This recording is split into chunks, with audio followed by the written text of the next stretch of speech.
I mean, if you look at my filings, you can see that we have a position in Alibaba. Hmm. And Yeah, but we'd love to talk about Baba because that they're in the news all the time, and um, they're competing head on with kind of U.S. big tech. They also have Chinese tech that to compete with Tencent. So, what's your overall thesis with Baba? well, it's an incredible business. I mean, just if you look at Baba and Tencent and kind of where they're at, and the ecosystem and the moat and what they control, and all of that. And look at the tailwinds from China. I mean, there's a lot to me to like, even more than the large US tech, just because I think that the tailwinds are so much stronger, and there's some serious barriers to entry. But on the other side, it cannot do what racers can do. What I'm saying, I buy a 20 million market cap, which has liquidation value of 800 million. That's a 40x, Right.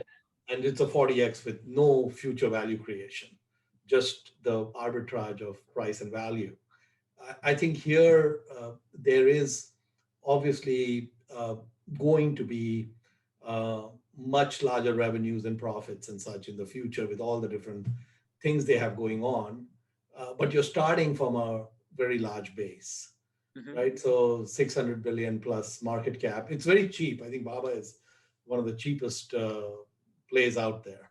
Um, When because do I you think think the Chinese regulatory issues? I mean, do they ever get past those, or do you think that's just part of doing well, I business in think I China? think I think Alibaba is a crown jewel for China, just like Tencent is a crown jewel for them. So I don't think they will want to do things.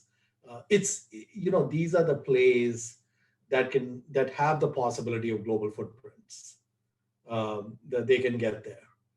So I don't think the government is going to take an approach which is going to kill the golden goose, if you will. Hmm. So my take is they've extracted their pound of flesh, and they've sent a pretty clear message who's in charge, and such. So I don't really expect much more than what we've seen already.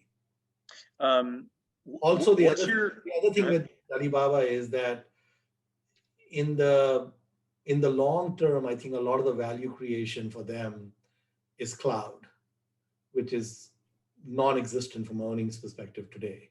They have some scale, but I mean, they're the number one player.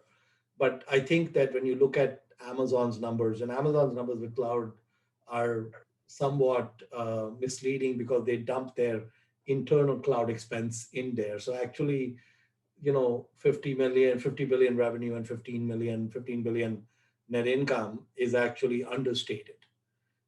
So I think they're making more than 15 on that, because they're growing as well. They're investing in all the future growth. So the cloud margins are incredible.